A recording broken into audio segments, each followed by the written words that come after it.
the Damon Runyon Theater.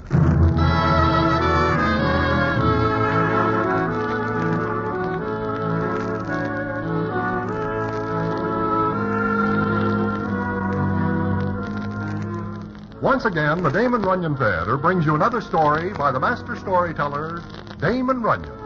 And this one, Broadway Financier. And to tell it to you, here is Broadway. Thanks. Once there was a doll by the name of Silk. That is not her real name, but nobody ever thinks of one that fits her better, so that is what we call her. This is the story of how Silk scores over 3 million bobs from one guy, which is a pretty fair score considering that she starts from nothing. And how that happens, I will tell you in a minute.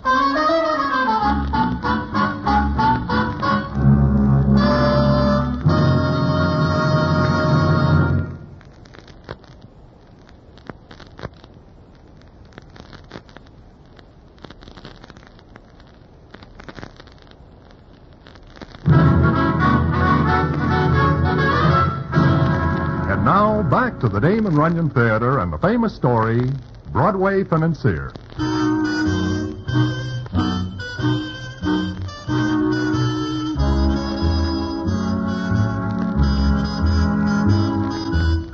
I first hear of Silk one night maybe 4 years ago when a guy gives me a message to go to a knocked-out joint on 10th Avenue. There I find Satin Clark, one of the smoothest con men who ever sells a bridge that does not belong to him. But to my surprise, Satin is like I never see him before. Yeah, it's me, Broadway. I'm ready to put my checks back in the rack. Oh, now, Satin, do not talk like that. I know what I'm saying. I got maybe a couple of days, but I got to do something first, and you got to help me. Sure. What do you want me to do? I got a kid, Broadway. A doll. Oh, I never know this before. Never mind that. Look, keep an eye on her for me. Me? But, Satin, I know nothing at all about keeping eyes on young dolls. You've got to. And tell the rest of the boys I'd appreciate it if they'd get their hand. Oh, look, Satin, she has got relatives. None. An aunt, maybe? No, none. I told you none. All she ever had was me. All she ever... Dad, Yeah, baby. Come on in. you feeling better, Dad? Smooth as satin. Baby, this is Broadway. You hear me talk about him lots of times. Oh, sure. How are you, Broadway?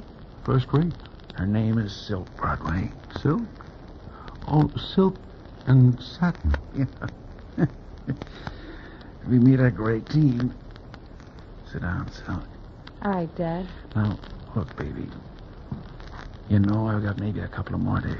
I know. No blubbering. None. Good girl. Now listen to me. Broadway's going to keep an eye on you for me. He knows everybody. I know you told me. Mm-hmm. What else did I tell you, baby? Get a sucker before he gets you. What? Satin, is this a way to raise a doll? In this world, yeah. Go ahead, Silk. What else? Take everything you can get and give nothing. And keep what you get. All the time. I forgot that, Broadway. I forgot it, and now look at me.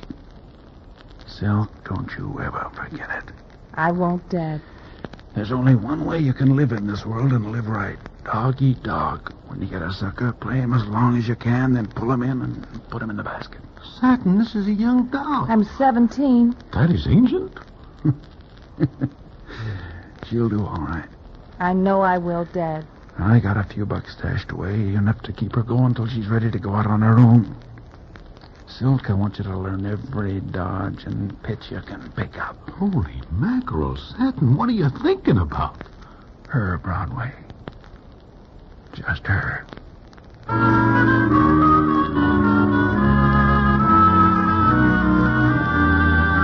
It is 4 days later that Satin turns in his checks. And I will lay better than 6 to 5 that he cons his way through the pearly gates. Although the chances are they will catch up with him and make other arrangements.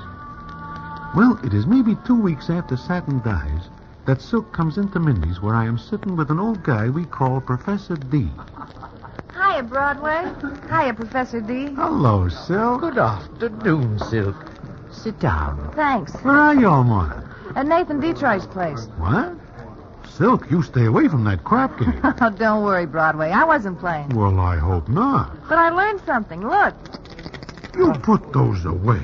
It is not nice for a doll to be carrying dice. Look, what do you want me to throw? Try an 8, Silk. 5-3. That's an 8. How do you like this? Do it again. What number? 11. Anything else? Who teaches you that? Big Sam. Tomorrow, Doc Darrow's going to teach me a few things with cards. This is an education? Do you like to learn these things, Silk? Why not? Dad always said keep one jump ahead of everybody else and nobody will get ahead of you. You're only 17 and you think that already. I think it. I know it. There are other things besides dice, cards. And horses, Professor? And horses. Silk, that is not nice of you. I never want to hear you talk to the professor like that again. Okay, I'm sorry. Oh, it's all right. I guess you're right, Silk. Who am I to talk? Now, look, Professor, Silk does not mean anything when she says that. I know. But, Silk, there's not much I can teach you in the way of dice or cards.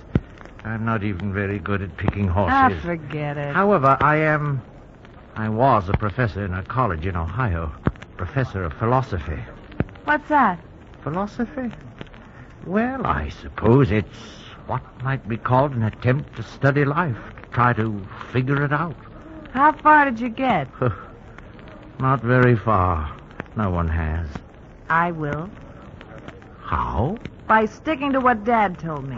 I think all you gotta remember is never go soft. I'm 65, you're only 17. Maybe you beat me to the answer at that. Maybe. However, I would like to give you something, contribute my little bit toward your education. Sure. What? Well, I have some books I'd like you to read. What about? Oh, lots of things, Silk. Drop around sometime and pick them up. Now, if you'll excuse me, I have an appointment. Goodbye. So long, Professor. Bye. An appointment with a bookie. Now, look at me, Silk. I do not wish to hear you make fun of the old guy ever. And you go to his place and pick up those books he talks about. You have got to learn something else besides how to switch in a pair of tops in a crap game and pull a slick ace from a deck of cards. Okay. So I'll pick up the books and I'll read them. But they won't change anything because I remember Dad dying in a moth-eaten flat on 10th Avenue because he went soft. Just once.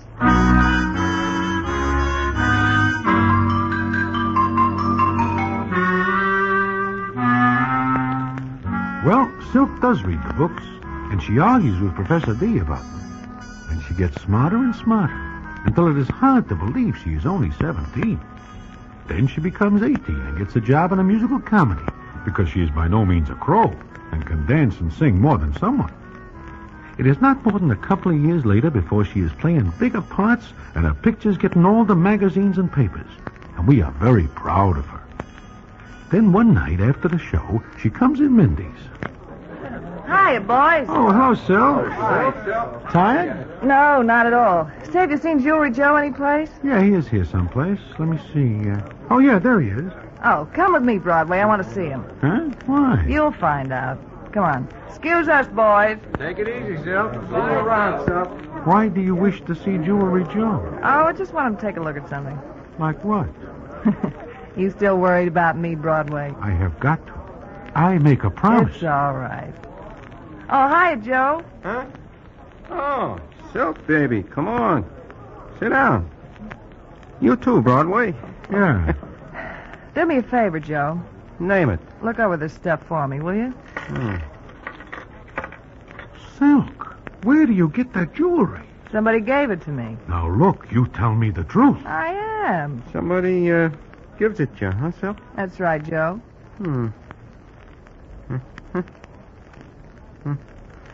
Give it back. What? This stuff is strictly slum. It is not good enough for you, Silk. What is the matter with it? Like I say, strictly slum. Cheap. Maybe the whole layout's worth about, a C-note? I thought so. Now, where do you get it? Some Johnny who thinks he's in love with me. Who? His name is Simon Link. But he gives you this stuff. Why do you take it? Because he gave it to me. Why? Because he wanted to. I say why. Don't worry, Broadway. He worships his love a faraway star, a star no hand may touch. Talk English. I did. from one of the professor's books. What you gonna do with this stuff, Silk? Keep it. Maybe it is only worth $100, but it's a start. It's a start. And it turns out that this Simon Link citizen keeps on sending jewelry to Silk because he is more than somewhat overboard about it. Then one night, I and Silk are in Professor D's place when we hear a knock on the door. Now, who could that be? Company, Professor. Come in, please. Excuse me, but Oh. Miss Clark, I've got to talk to you right now. I must. What are you doing here? Who is this, Silk? Simon Link. The citizen who sent you the sloan? That's right. I've got to talk to you alone, Miss Clark. Please. Please. Shut the door, Professor. Yes. Now, what do you want? Can we be alone? No. How'd you find me? I was told you were here. Please, I've got to talk to you. Look, Silk, the professor and me... We'll stay. This guy has nothing to say you can't hear. Go ahead, you. That jewelry, I've got to have it back. What? Or I'll go to jail. What are you talking about? I stole money to buy it. You do what? I work for an investment company. I handle money. I thought I could pay it back, but I can't. If I don't get that jewelry back, I'll go to jail. You... Give it back, please. Take it easy, son. Sit down. Tell her to give it back to me. Silk. No. I didn't know he was helping himself to money. He gave me the jewelry, and it's mine. Well, isn't it? Well, I suppose it is, yes. Look, Simon, didn't you know you'd get in trouble when you took the money? I thought I could pay it back before they found out. Mr. Allister will send me to jail. Who's he? He's the head of the firm. Look, it'll kill my mother. Don't give me that. Please, listen to me. No. Silk. Look at him, Broadway. Why should I feel sorry for him? He took a chance knowing what might happen. Well, it happened, and it's not my fault. But, Silk... Do the bookies give you back your money when you pick a loser? No. You take a chance and lose. Well, so did this. I'll kill myself. Oh, no, you won't. I can't go to jail. My mother... She'll come to see you. All right. All right. I think I will be going. I'll walk a piece with you, Broadway. Wait. Yes, Silk? He won't go to jail. No? No. Didn't he say something about Mr. Allister? So what? So I've heard of Mr. Allister. He's very wealthy. Likes musical comedies. I think I've seen him sitting down front. What are you thinking about? Broadway, why don't you go see Mr. Allister tomorrow? With me. Might be interesting. I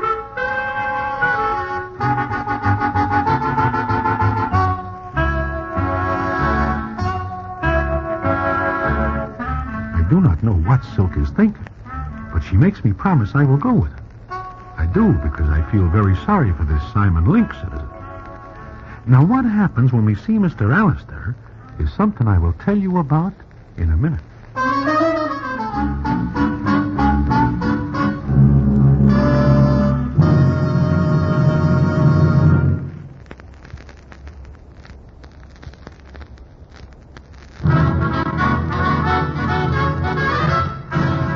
And now, back to the Damon Runyon Theater and the famous story, Broadway Financier.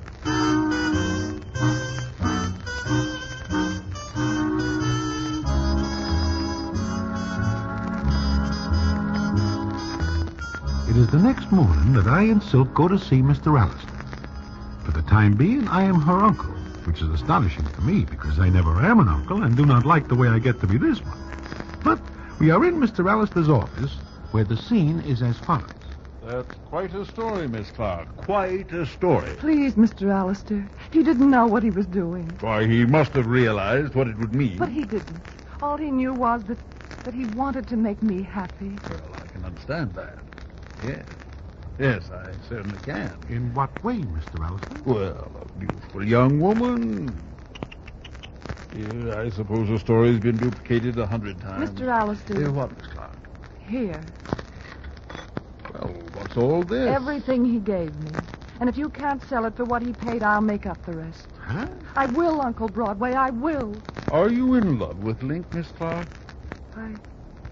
I don't know. You don't know.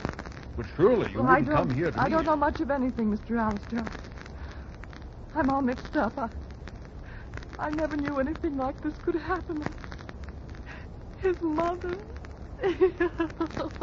Is there a water cooler in here? I have got to have some water. Yes, certainly. But now, Miss Clark, Miss Clark, please tell her to stop crying. Why not? She has got a good head start. Now, look, Miss Clark, I'm sure we can arrange something. After all, the deficit is only about $200. That much? Well, now, that's not a great deal. But he'll go to jail for me. No, perhaps not. Suppose I tell you I'll see what I can do. But how? What will you do? I won't prosecute. After all, he's very young, you're very young, and, well, we'll talk it over. Shall we? You will. You promise. I give you my word of honor. I promise you I'll never see him again. Never. Then he won't be tempted to do it again. All right. Now, you just stop crying. Those eyes are much too pretty to be clouded up like this. Come on, smile for me. Smile. That's it. You're a wonderful man, Mr. Alistair. A wonderful man.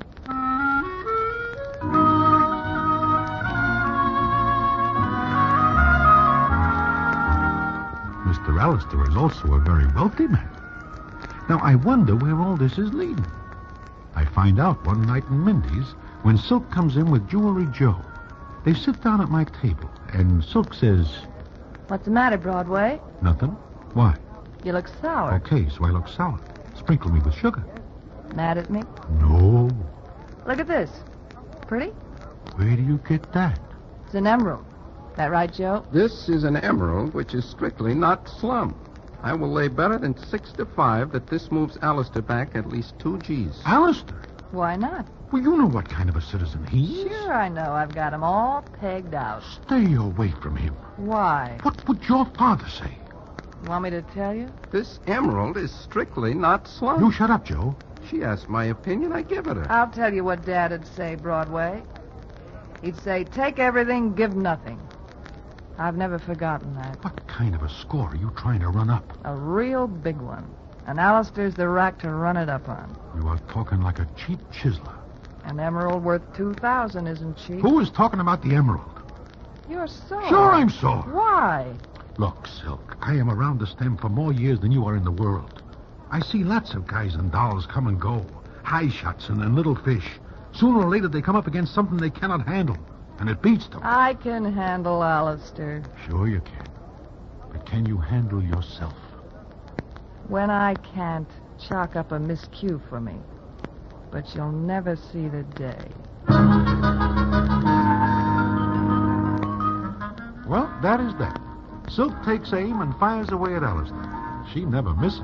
And it is not long before everybody is talking about the score she is running up.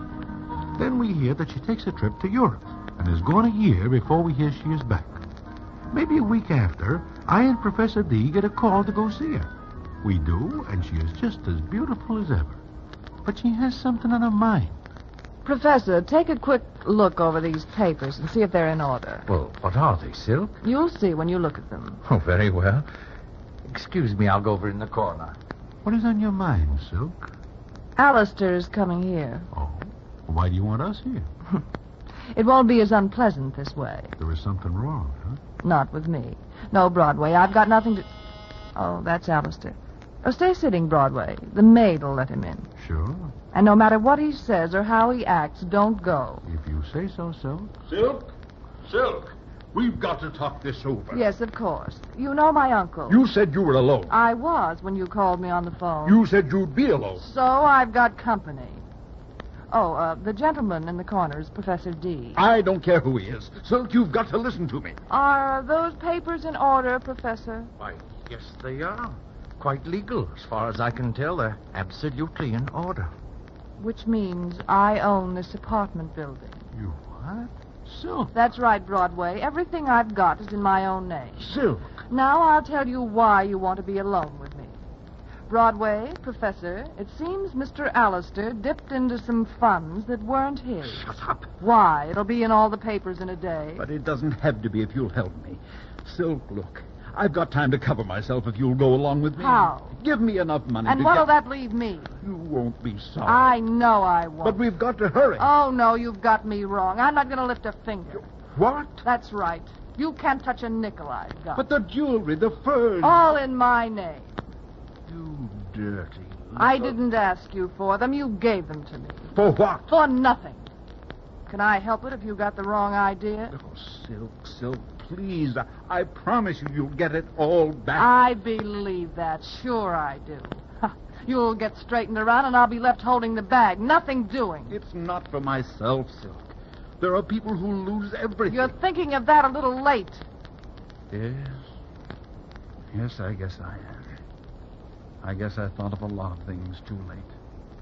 All right, Silk. We'll let it go at that. I'm sorry I bothered you.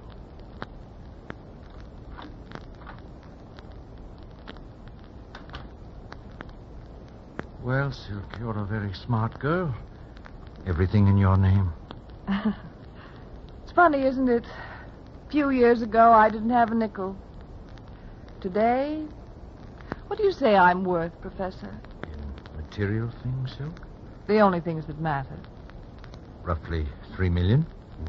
Well. So you do run up a big score, huh, Silk? I'm satisfied. Sure. Come on, Professor. What do you say we run along? I guess so. There seems to be nothing here for us.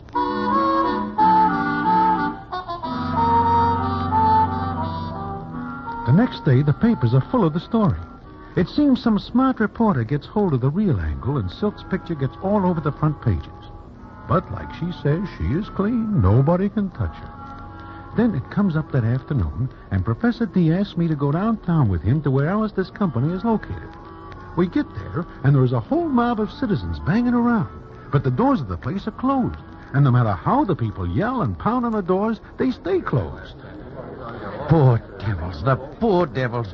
Look at them, Broadway. All their savings gone. No hope for tomorrow. Some of them are pretty old citizens. Yes, pretty old.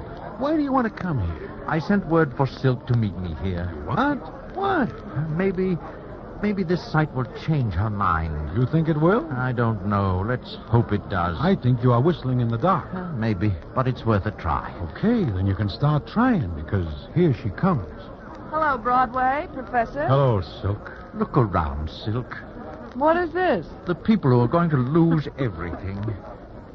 And you called me down here for this? I thought you might like to see it. Well, you're wrong. Doesn't make any difference to me one way or the other. Look, Silk, there's an old couple over there waiting for those doors to open, but they won't open. Ah, cut it And out. that couple of kids over there near the windows, probably not more than 18, 19. I guess they got their scratch in there, too. I'm crying. I didn't take their money. Allister did. But you could help them. Leaving me what? Well, what would I get out of it? Nothing. I'm getting out of here. Look, there's the girl. Hey, look. Silk, that guy spots you. No. So what?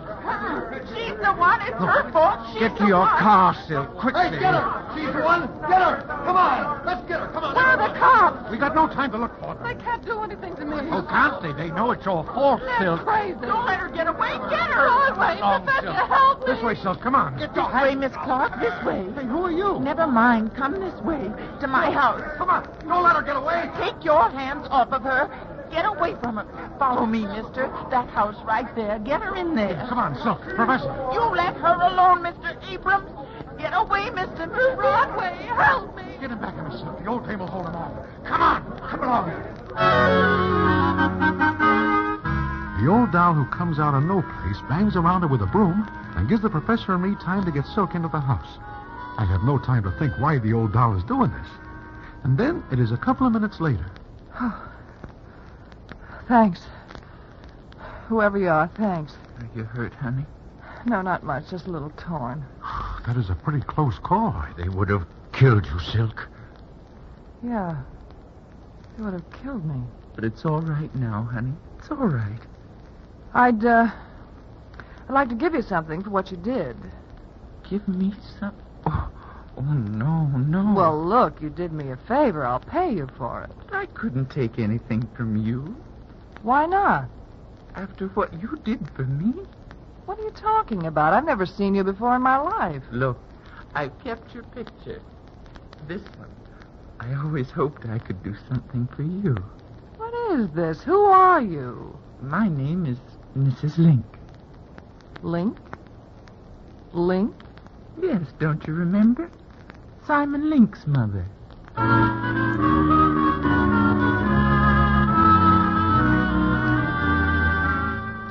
For a minute, Silk just stares at the old doll. So do I. Then Silk tells the professor and me to go. And we do. It is not until the next day that I get the payoff, which I will tell you in a minute.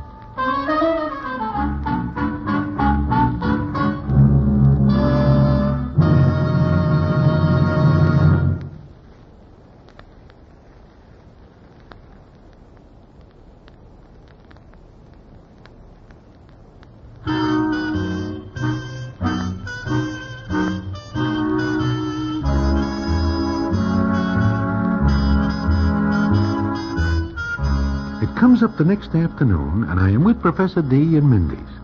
We are wondering what happens with Silk when she comes in and sits down. Hello, Silk. Hello. How are you feeling? Oh, just swell.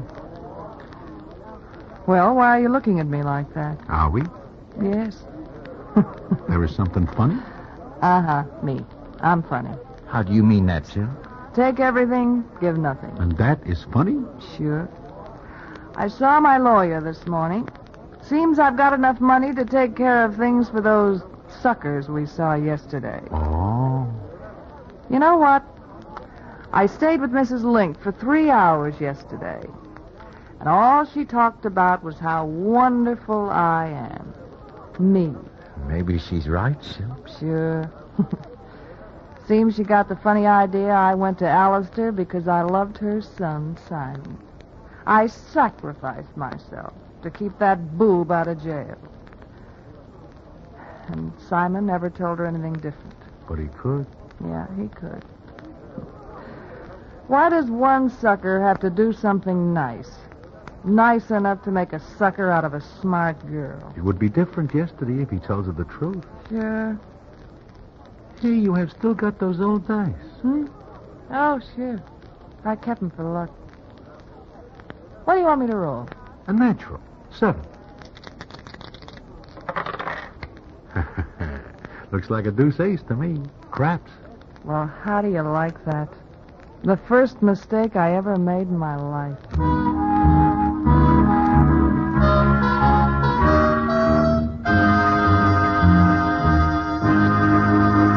And so ends the famous Damon Runyon story, Broadway Financier.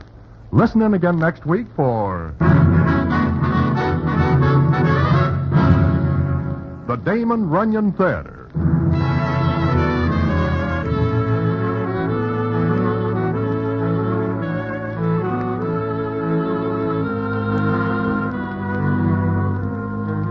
The Damon Runyon Theater, with John Brown as Broadway, is directed by Richard Sandville, and the story is adapted for radio by Russell Hughes. Vern Karstensen is in charge of production. This is a Mayfair production.